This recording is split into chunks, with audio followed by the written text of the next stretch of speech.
City will come out swinging in Champions League return leg. Expect Real Madrid to weather it.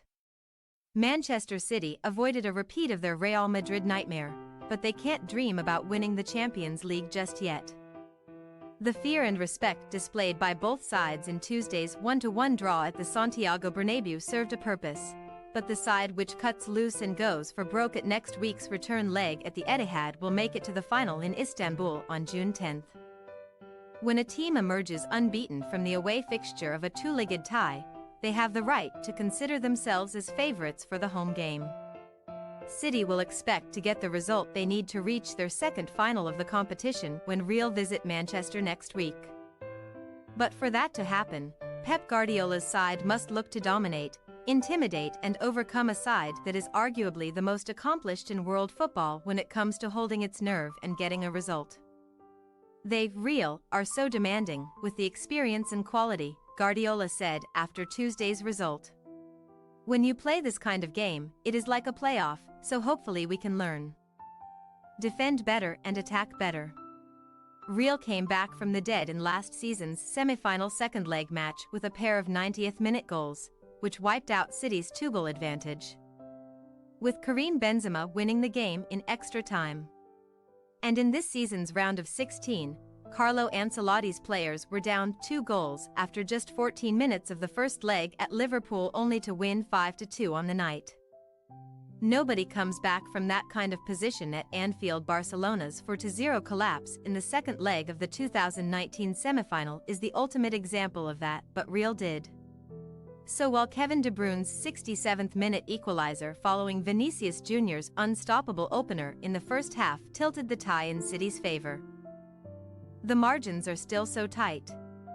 Real can destroy any opponent on the counterattack, which is why City held something back in the Bernabéu. The fear of being subjected to the same kind of ruthless finishing which cost them a place in last season's final was clearly at the forefront of their minds, and it will still be there next week. But dealing with that is the Rubicon that City must cross.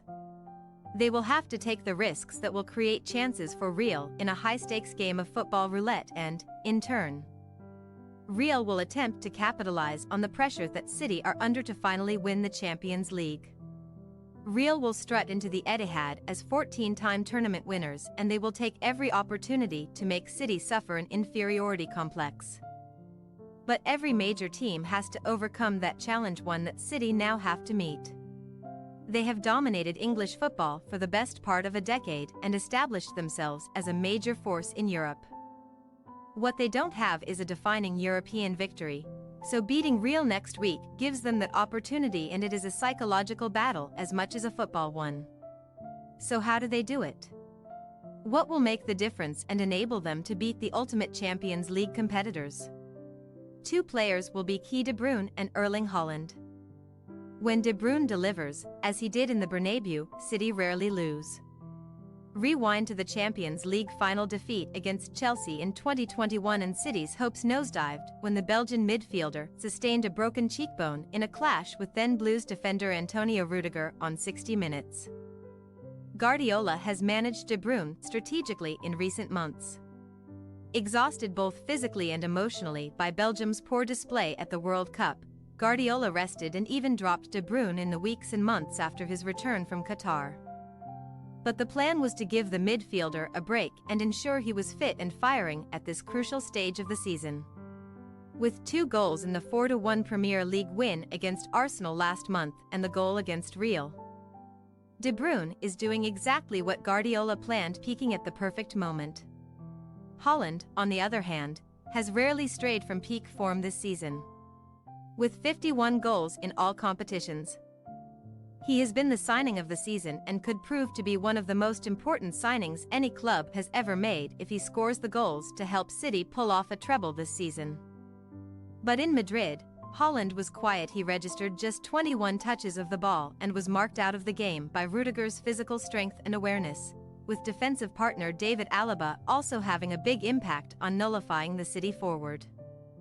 Too often, Haaland's runs were not spotted early enough by his teammates, but even still, this was a rare off night.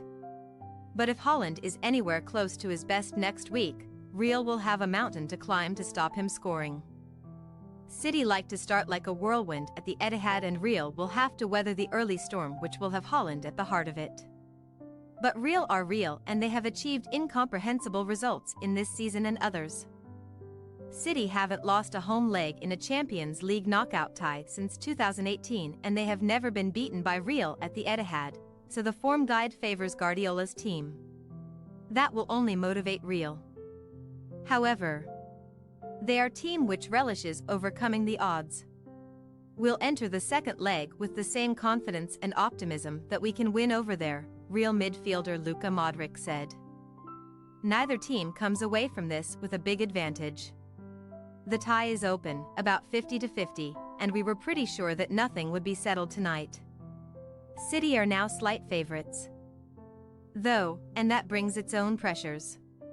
They simply have to justify that tag and rise to the occasion.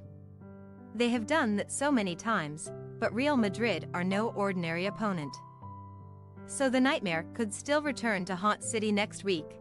Thanks for your watching. Don't forget to click the subscribed button and hit the bell icon for more.